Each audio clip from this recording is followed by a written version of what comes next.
Veda Townsend was good at believing the safe version of things. It kept her standing after everything that had already brought her to her knees. But there is something deeply cruel about a feeling you can't name out loud, one that lives in the half-second before he looks away, in the warmth of a hallway you weren't supposed to share, in a child's laughter that somehow sounds like a beginning. Merrick Nixon was not a man built for softness. He ran empires in silence and kept his world exactly the way he needed it, controlled, distant, untouchable. And then she walked in. Not with fire or grand gestures, just quietly, the way the most dangerous things always do. She never knew he had her saved in his phone as "don't," a reminder, a warning, one he failed to follow from the very first day. This is a story about two people who were both absolutely certain the feeling was one-sided, and the moment that certainty began to crack. If you're new here, hit subscribe and drop a like.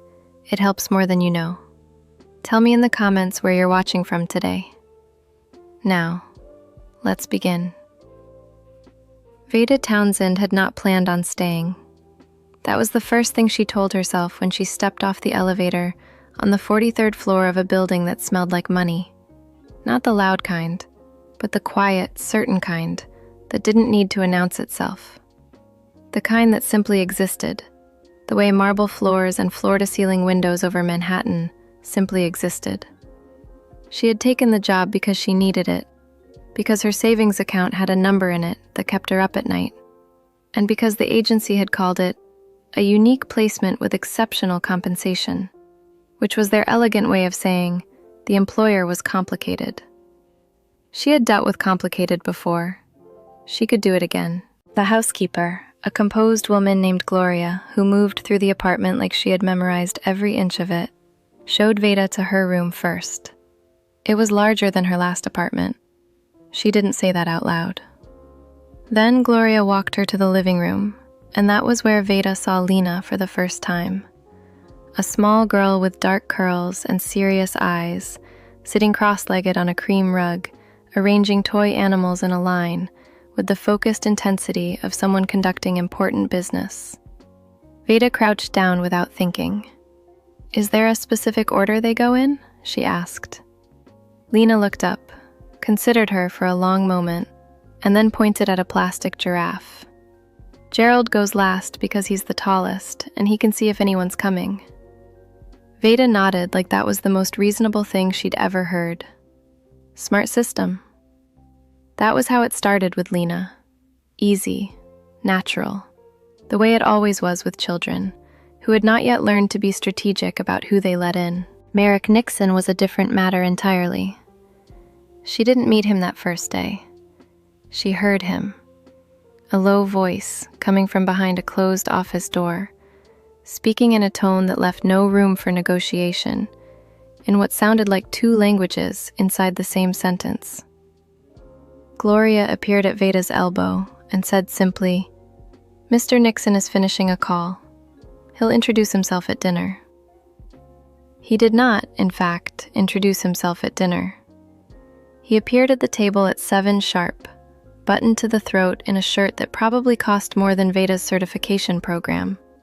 Looked at his daughter first, always his daughter first, she would learn, and then his eyes moved to Veda, with the kind of assessment that wasn't rude, but wasn't warm either. It was precise, like he was cataloging information. "Miss Townsend," he said. Not a question, not a greeting exactly, just her name in his mouth, landing with a weight she couldn't immediately explain. "Mr. Nixon," she said back, matching his tone without planning to. Something shifted almost imperceptibly in his expression. Not a smile, not quite, but something. Dinner was quiet. Lena talked about Gerald the giraffe. Merrick asked her 2 questions about her day with the focused attention of a man who had exactly this 1 hour and intended to use all of it. Veda watched him without meaning to. She noticed the way he held his fork, The way he never once looked at his phone. The way, when Lena said something that made him almost smile, he pressed his lips together like he was containing it. Like even that was something he rationed carefully. Veda looked down at her plate and told herself it meant nothing. She was an observer by nature. She noticed things. That was all this was. Upstairs, in his office, Merrick Nixon picked up his phone after Lena was in bed, found the contact he'd created that afternoon, and stared at it for a moment before setting the phone face down on his desk. The name on the screen read simply, "Don't." 3 weeks in, Veda had learned the architecture of Merrick Nixon's silences. There were different kinds. The one he used when he was working, dense, impenetrable, the kind that made the whole apartment feel like it was holding its breath. The one he used at dinner when Lena said something unexpected, softer, almost fractured at the edges. And then there was the one he used when he noticed Veda had rearranged Lena's bookshelf by color and theme instead of size, and he stood in the doorway of the child's room for a moment too long, without saying anything at all. She had started to map him the way you map a city you're not sure you're allowed to love yet. Carefully, from a distance. It was a Tuesday when the kitchen happened. Veda had no other way to describe it. It was a Tuesday. Lena had gone down for an early nap, and Veda had put on the small Bluetooth speaker she kept on the counter. Low volume, just enough to fill the quiet, and started making the chicken soup her grandmother used to make. The one with too much time and not enough logic. The kind that had no formal recipe and required her to move while she cooked. She wasn't dancing exactly.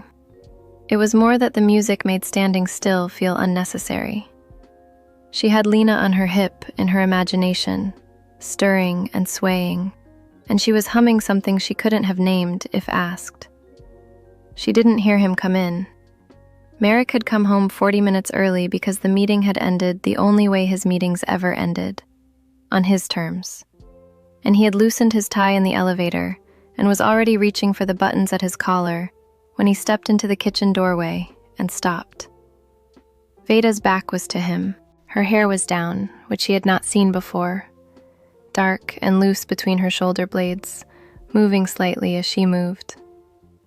She was barefoot on the kitchen tile, one hand stirring, the other keeping time against the counter, in a rhythm that had nothing to do with efficiency and everything to do with just being alive in a moment.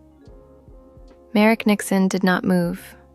He was not a man who got caught off guard. He had trained himself out of it over decades, in rooms far more dangerous than this one. But something about the specific, unremarkable beauty of what he was watching, a woman, comfortable, unguarded, filling his kitchen with warmth like it was the most natural thing, landed somewhere below his sternum and stayed there. He should have made a sound. He knew that. Instead, he stood in the doorway for 10 seconds that felt considerably longer, and then Veda turned to reach for the pepper and saw him. The spoon stayed in her hand. The music kept playing. "Mr. Nixon." Her voice was steady, but her eyes were wide for just a moment. That particular expression of someone caught being fully themselves. "I didn't hear you come in. I can turn it off." "Leave it," he said. His voice came out quieter than he intended. He moved to the counter and poured himself a glass of water without looking at her, which was a deliberate act, and they both probably knew it. "Smells different in here," he said. "Chicken soup. My grandmother's recipe, or the closest thing to it. I hope that's okay." "It's fine." He drank the water, set the glass down, and then, instead of walking back to his office the way every reasonable instinct told him to, he leaned against the counter and said, "Was she a good cook? Your grandmother?" Veda blinked. In 3 weeks, Merrick Nixon had never asked her anything personal. "The best," she said carefully. "At least, I thought so." He nodded once, like he was filing that away somewhere, Then he pushed off the counter and walked out. Veda stood very still for a moment, spoon in hand, the music still playing. Her heart was doing something she chose not to examine too closely. In the hallway, Merrick paused just outside the kitchen doorway, out of sight, and closed his eyes for exactly 3 seconds. Then he kept walking. The soup became a quiet turning point, though neither of them would have called it that out loud.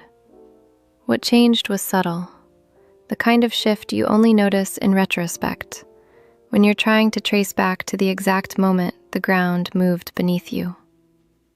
Merrick started coming home at the same time, not early, not late, exactly when dinner was being set. Veda noticed on the 3rd consecutive evening and told herself it was coincidence. She was good at telling herself things. What she couldn't explain away was the way he started sitting at the kitchen island instead of going directly to his office when he arrived. Just for a few minutes. Just long enough to watch Lena show him whatever small thing had consumed her that afternoon. A drawing. A rock she'd found on their walk in Riverside Park. A very serious argument about why Gerald the giraffe deserved his own chair at the table. Merrick would listen to all of it with his full attention. And sometimes, without seeming to realize he was doing it, his eyes would drift briefly to Veda, where she stood at the counter, or how she smiled at something Lena said, or the particular way she tucked her hair behind her ear when she was concentrating. He always looked away before she could catch him. Almost always. It was a Saturday when Veda caught him. She had been reaching up to the top shelf for Lena's art supplies, standing on her toes, and when she turned back around with the box of colored pencils, Merrick was watching her from the doorway, with an expression that was completely unguarded for the span of perhaps 2 seconds. Something open in it, something that looked almost like want, quickly reorganized into neutral. "I can have Gloria move those to a lower shelf," he said. His voice was perfectly even. "I can reach them fine," Veda said, equally even. They looked at each other for a beat too long. Lena, oblivious and magnificent, grabbed the pencils and announced she was drawing Gerald's birthday party. The moment dissolved. But it left a residue, the way moments like that always do. A faint warmth that Veda carried through the rest of the afternoon without permission, turning it over in her mind the way you turn over a word in a language you're only beginning to learn. That evening, after Lena was in bed, Veda was reading on the small couch in the hallway sitting room when Merrick came out of his office and nearly walked past her entirely. He stopped when he saw the book in her hands. "Didion?" She looked up. "She's honest about the hard things." He was quiet for a moment. Then he sat down, not close, but not far, in the chair across from her, which he had never done before. He didn't pick up his phone. He didn't open his laptop. He just sat there in the low lamplight, loosened tie and all, and for 20 minutes they existed in the same room without agenda. No Lena between them as buffer, no task to complete. Just the sound of pages turning and the city humming 43 floors below. When he finally stood to go, he said, "Good night, Veda." Not Miss Townsend, just her name, quiet and unhurried, like he'd been saying it that way for years. She waited until she heard his bedroom door close before she allowed herself to close her eyes. The book stayed open in her lap, forgotten entirely. November arrived in Manhattan the way it always did, without apology, stripping the last warmth from the air and replacing it with something sharp and clarifying. The park walks got shorter, the apartment felt smaller, and the evenings, somehow, got longer in a way that had nothing to do with the clock. The sitting room had become a habit neither of them had agreed to out loud. 3, sometimes 4 nights a week, Merrick would emerge from his office sometime after 9, and Veda would already be there, reading or answering messages on her phone, or simply sitting with a cup of tea going cold in her hands. and he would settle into the chair across from her like it was the most unremarkable thing in the world. They talked more now, not about anything large. That was the strange part. They talked about small things. A restaurant that had closed in the neighborhood, a book she'd mentioned in passing that he had apparently looked up, the way Lena had started pronouncing certain words with an authority that suggested she considered herself multilingual. It was easy in a way that unsettled Veda, because easy had not been her experience with men who looked like Merrick Nixon. Men who looked like him, jaw cut like an architectural decision, eyes the particular shade of gray that changed depending on what he was thinking, were not usually this interested in what she had to say. Her ex had been handsome too, charming even in the beginning. What she had learned was that charm had a shelf life, and underneath it, most men were only interested in the version of you that required nothing from them. Merrick was different in ways she kept trying to explain away. He remembered things, small things, the way she took her coffee, that she didn't like the overhead lights in the evening, that she went quiet when something bothered her instead of talking more, which was the opposite of what most people did. She didn't know he noticed all of that. She would have been genuinely alarmed if she had. What she did know was that one Thursday evening, Lena had a nightmare and appeared in the hallway at 11, trembling and small, and both Veda and Merrick reached her doorway at the same moment from opposite ends of the hall. They nearly collided. Merrick caught Veda's arm to stop her from stumbling, one hand just above her elbow, warm through the thin fabric of her sleeve. And for a half second, they were close enough that she could smell the faint cedar of whatever he wore. Close enough that she was acutely aware of how solid he was, how entirely present. Then Lena said, "Daddy," and the moment collapsed into its proper shape. They spent the next 40 minutes in Lena's room, seated on opposite sides of the child's bed, talking her back to calm with the low, unhurried patience of two people who had silently agreed on something without discussing it. When Lena finally drifted off, they both stood slowly, carefully, and moved toward the door in the same careful silence. In the hallway, just outside, Merrick looked at Veda in the low light and said nothing for a moment. Just looked at her, with that expression she still hadn't found the right word for. "Thank you," he said finally, quietly, like it cost him something. "She's easy to love," Veda said. She meant Lena. She was almost completely certain she meant Lena.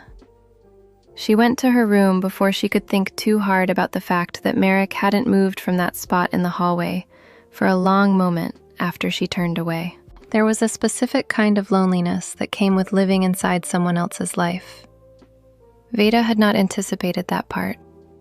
She had anticipated the adjustment, the new routines, the unfamiliar sounds of a different apartment settling at night, the particular discipline of maintaining professional distance in a space that was also, technically, her home.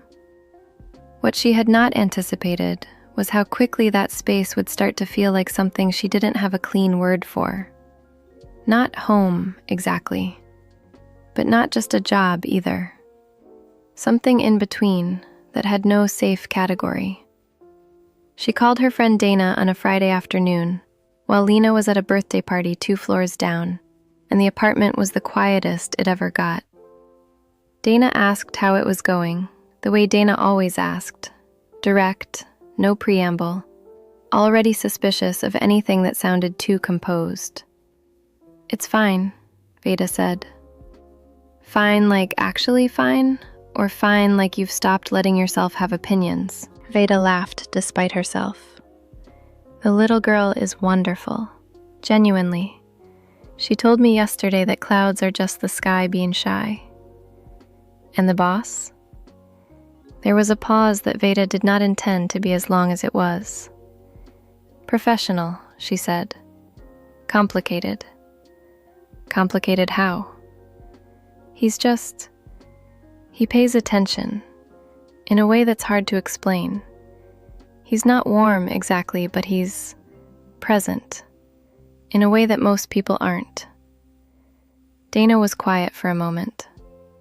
Veda, I know. Do you? Yes, Dana, I know. It's nothing. He's my employer. She said it cleanly. She had practiced saying things cleanly. What she did not say was that 2 days ago, Merrick had come home to find her on the floor of the living room with Lena, surrounded by the entire contents of a 500-piece puzzle.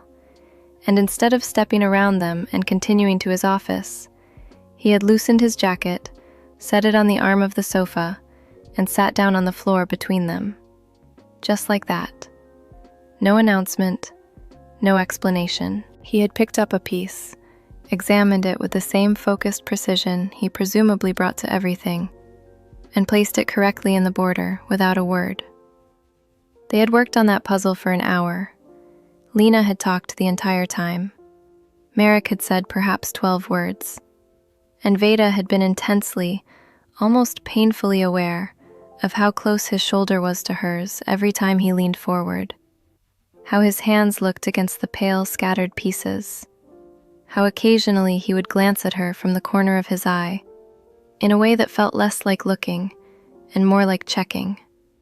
Like she was something he needed to confirm was still there. She hadn't told Dana any of that. After the call, she stood at the window for a while, watching the city in its gray November light, and gave herself a clear and practical talking to.